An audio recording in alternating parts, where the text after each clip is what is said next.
De retour dans l'Africa Newsroom pour la deuxième partie. Nous sommes toujours en compagnie de nos éditorialistes Joël Mon, Louis Daoudatal et Malik Kacher. Tout de suite, le dossier du jour.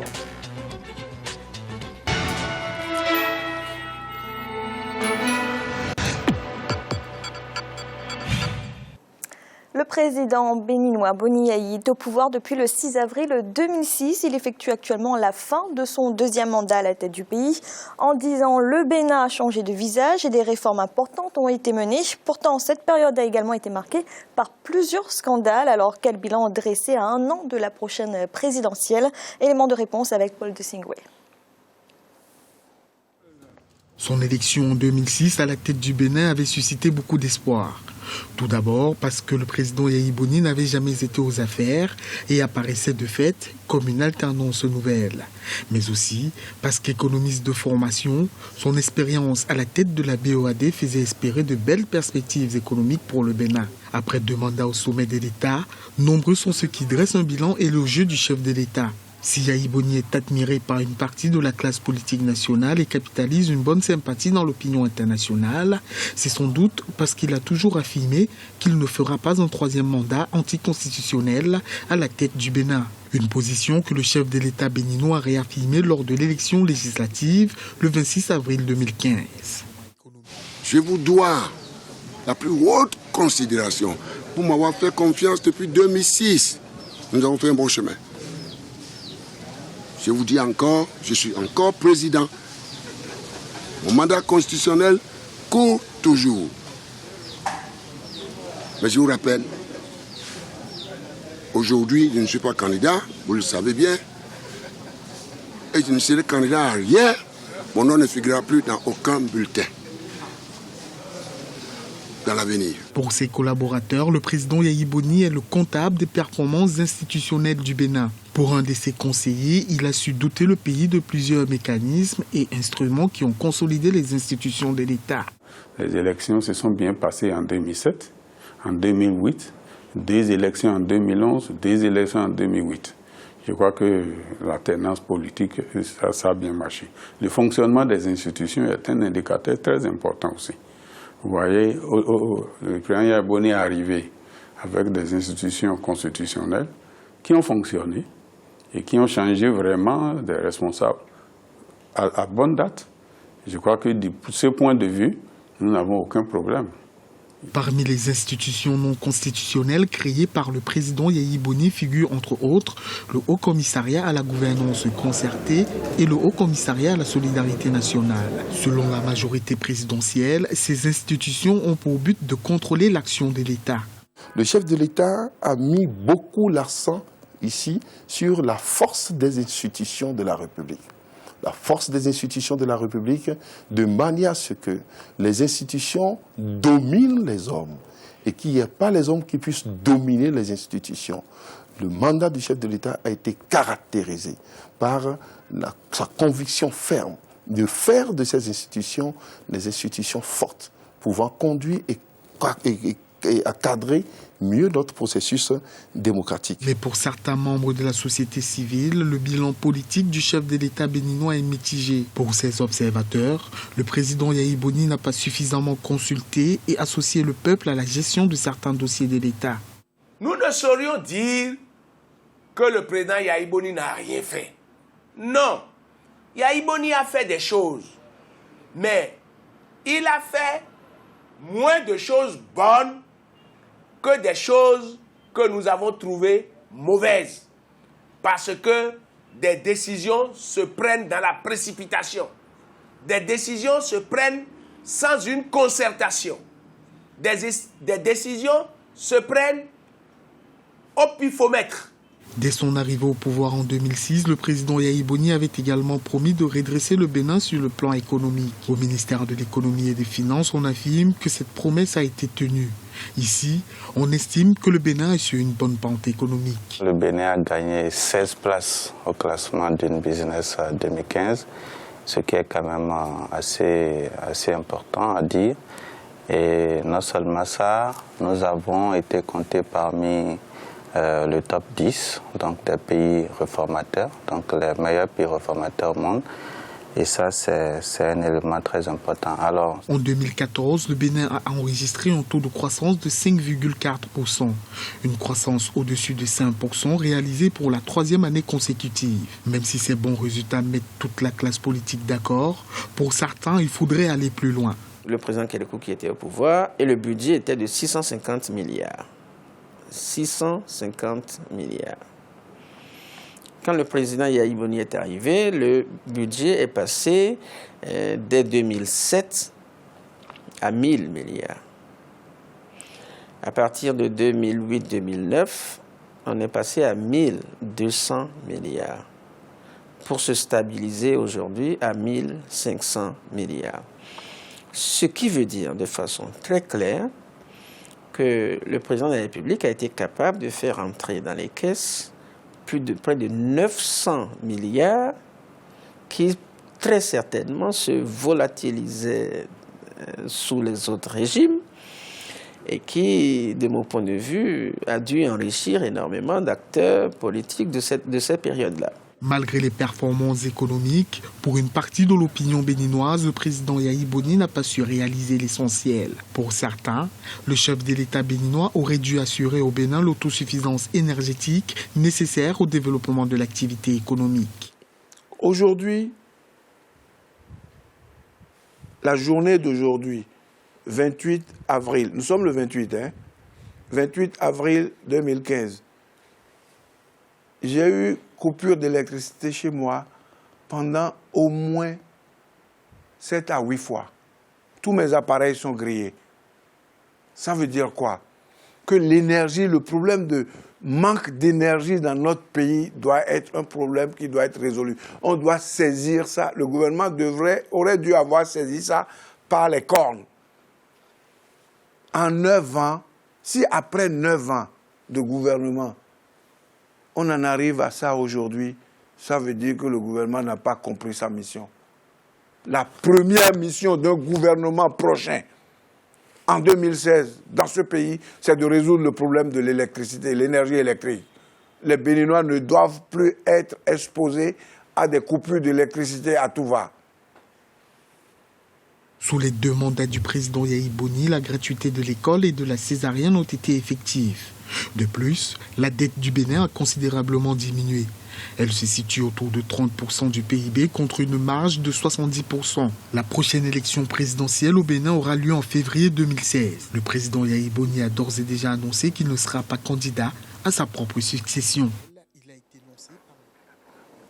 Malik, le Bénin est souvent présenté comme un modèle en Afrique en ce qui concerne le jeu démocratique. Est-ce que le président Boni Yahi y est pour quelque chose ? Certainement. Je pense qu'il faut voir aussi s'il va respecter sa parole. Je l'espère. Je pense qu'il déclare qu'il ne va pas être candidat à la prochaine élection présidentielle. S'il le fait, s'il tient sa parole, ça serait une grande avancée démocratique pour le Bénin, qui a été l'un des premiers pays pendant les années 90 à s'ouvrir à la démocratie, même s'il y a eu quelques troubles durant cette période-là, entre 1990 et aujourd'hui. Oui, je pense qu'il a véritablement ouvert une porte d'espoir, je dirais, pour le Bénin. Il ne faut pas oublier son mandat aussi à la tête de l'Union africaine qui a été, je pense, à mon avis, positif. Il a essayé de faire de son cheval de bataille 2 mandats présidentiels, essayer justement d'inculquer, je dirais, cette culture aux autres présidents, mais sans faire la leçon, mais de dire, voilà, finalement, 2 mandats présidentiels, c'est suffisant pour diriger un pays. Il a essayé de mener ce cheval de bataille. C'est difficile, il y a eu des brouilles avec d'autres chefs d'État, notamment. Donc, je pense qu'on peut, sur ce point-là, on peut lui rendre hommage. Daouda, Malik l'a dit, le président Boni Yahi a décidé de ne pas se représenter, en tout cas il l'a annoncé, également d'abandonner ce projet de révision de constitution qui était très contesté. C'est un geste d'apaisement qu'il faut saluer en cette période trouble dans certains pays comme le Burundi par exemple.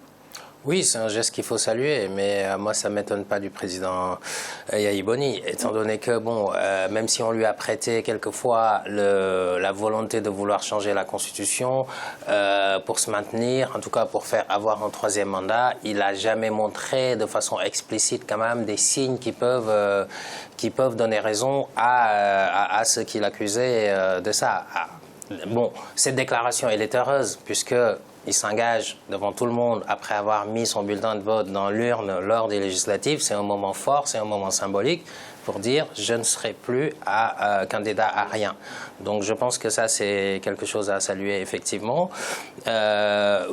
Voilà, moi ça m'étonne pas forcément du personnage, j'ai envie de dire. Maintenant, sur l'aspect économique, du bilan, etc., bon, il y a beaucoup de choses à dire, mais peut-être que Joël va prendre le relais à ce niveau. Alors Joël, justement, peut-être pour terminer avant sur ce côté de vitalité démocratique qui est souvent salué au Bénin, est-ce que vous partagez cet avis ?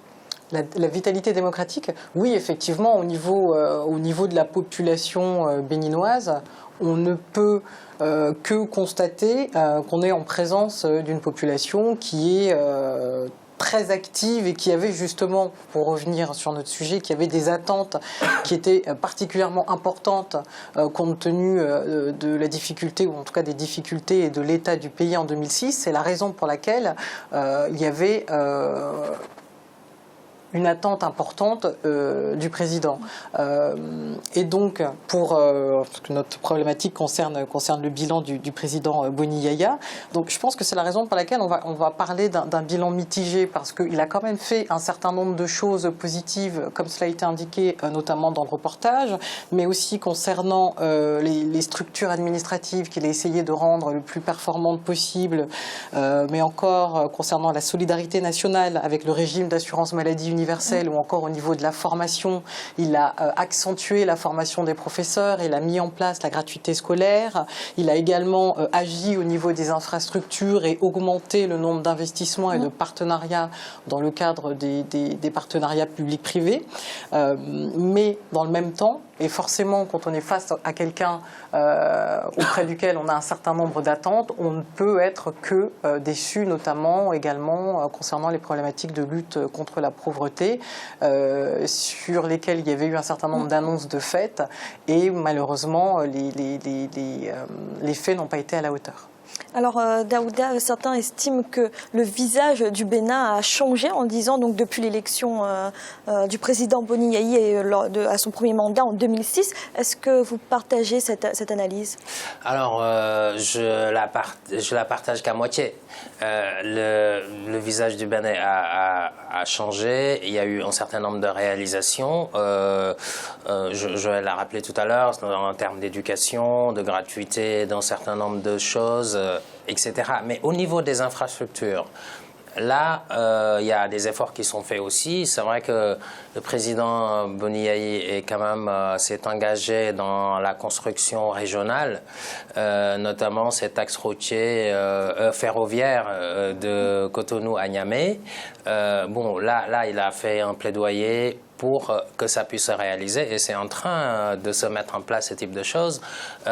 Au niveau du port de Cotonou, également, il y a eu quelques avancées, mais il faut relever à ce niveau-là que c'est surtout que le Bénin a bénéficié du Millennium Challenge Account, qui est le programme américain qui accorde un certain nombre de financements avec des secteurs ciblés pour pouvoir aider les pays qui font des efforts, en tout cas en matière de réforme, etc. Donc le Bénin en a bénéficié, et ça a permis de développer un certain nombre de choses, notamment sur l'amélioration en termes de réforme judiciaire, l'environnement des affaires, ce qui a permis au Bénin de gagner, on le rappelait dans le reportage, 16 places dans le Doing Business, et parmi les 10 meilleurs réformateurs, en tout cas sur cet espace. Donc il y a eu un certain nombre d'avancées, mais il a fait des choses, il pouvait mieux faire. Alors Malik, rapidement, lorsque le président Boni Yayi a été élu en 2006, il y avait beaucoup d'attentes au niveau économique après ses différentes carrières, donc avant la présidence. Est-ce que le contrat a été rempli? Je serai comme Daouda et Joël, je suis partagé. Mais il faut rappeler que le président béninois est arrivé dans un contexte difficile. Il est arrivé en 2006. Il a eu la crise financière internationale de 2009. Il a dû procéder à une politique quand même de restriction budgétaire pour ne pas faire exploser les finances publiques. Donc quand vous avez un chef d'État qui doit faire cette politique-là, bien sûr que ça va faire des mécontents, je dirais. La population, bien sûr, est la première impactée quand il y a, je dirais, un peu cette politique budgétaire restrictive. Bon, il a quand même essayé, justement, comme le soulignait Daouda, de procéder à des investissements massifs dans les infrastructures, mais c'est grâce aussi aux partenaires étrangers. Il a essayé aussi, il a réussi, je dirais, et ça il faut mettre à son actif, séduire les investisseurs étrangers parce que le Bénin bénéficie de potentialités extraordinaires. C'est un débouché formidable pour les pays enclavés. Le port de Cotonou, c'est la sortie, je dirais, une sortie vers le golfe de Guinée pour le Niger, pour les pays enclavés comme même le Mali ou comme le Burkina Faso. C'est un pays qui se situe dans une région avec je dirais, dans un emplacement stratégique. Donc ça, c'est important. Maintenant, effectivement, le contexte économique reprend des couleurs maintenant, et ça, c'est aussi grâce à la reprise mondiale, je dirais. Maintenant, la pauvreté est encore importante dans ce pays. Il y a 50 000 étudiants qui sortent des universités qui n'ont pas de travail. Il y a toujours ce problème de l'informel. Il y a cette passivité de l'État à lutter contre ce phénomène-là qui prive les Béninois d'un travail stable sur le long terme. Donc, bien sûr, les chantiers sont encore importants et sont immenses. Maintenant, j'espère que le prochain président béninois s'y attellera. Merci. Tout de suite, un rappel des titres qui ont été développés en début d'émission. Le sommet des chefs d'État de la communauté d'Afrique centrale a eu lieu ce lundi au Tchad. Un rendez-vous marqué par le retour du Rwanda au sein de l'espace communautaire, l'élection du président gabonais Ali Bongo à la tête de l'institution et surtout les questions d'intégration économique et de sécurité. Et en Guinée, le président Alpha Condé a demandé ce lundi à son gouvernement d'ouvrir des négociations avec les dirigeants de l'opposition. Le but, mettre fin au blocage politique qui a entraîné de violentes manifestations il y a maintenant plus d'un mois. Nous allons marquer une nouvelle pause à l'instant, la troisième partie de l'Africa News Room.